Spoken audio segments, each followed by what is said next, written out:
Thank you.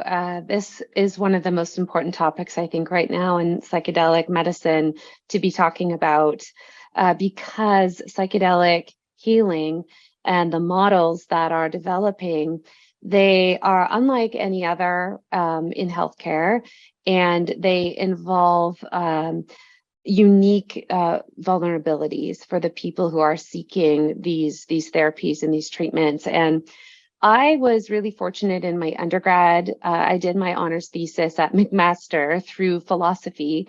I did a health science undergrad, but I had a real interest in bioethics. And so I worked through philosophy and through bioethics to do my honors thesis, understanding medicalization of body image and eating related issues. And this exposed me very early on to ethical frameworks and perspectives and the importance of ethics in healthcare because of the unique vulnerabilities of anyone seeking care in any context, psychedelics aside. And so my lens at the time was a sociocultural feminist approach. And that lens really looks at power differentials and power dynamics. And in any situation, whose interests are served, whose are harmed, who is in the position of power, elevated power, who's vulnerable, and then looking to prioritize vulnerable folks and empower their voices. And so when we look at psychedelic therapy from that lens, we see a very atypical situation because a therapist has atypical power.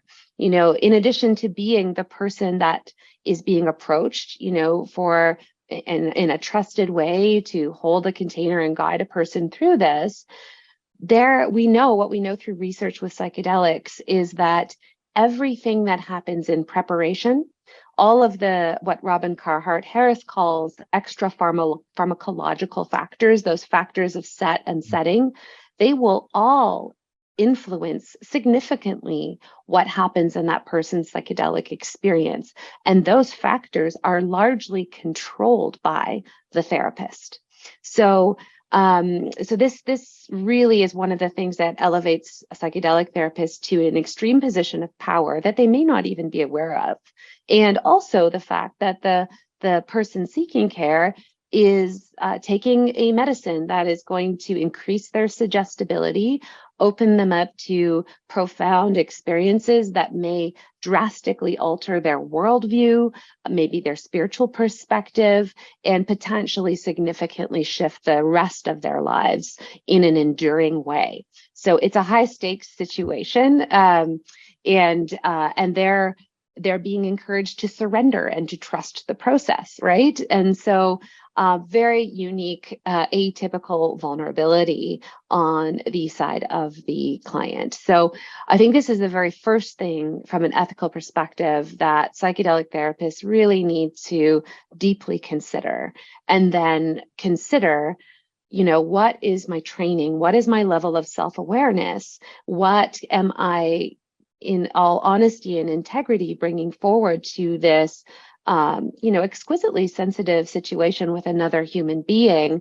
Do I have the level of training to actually be in that position of power and responsibility ethically?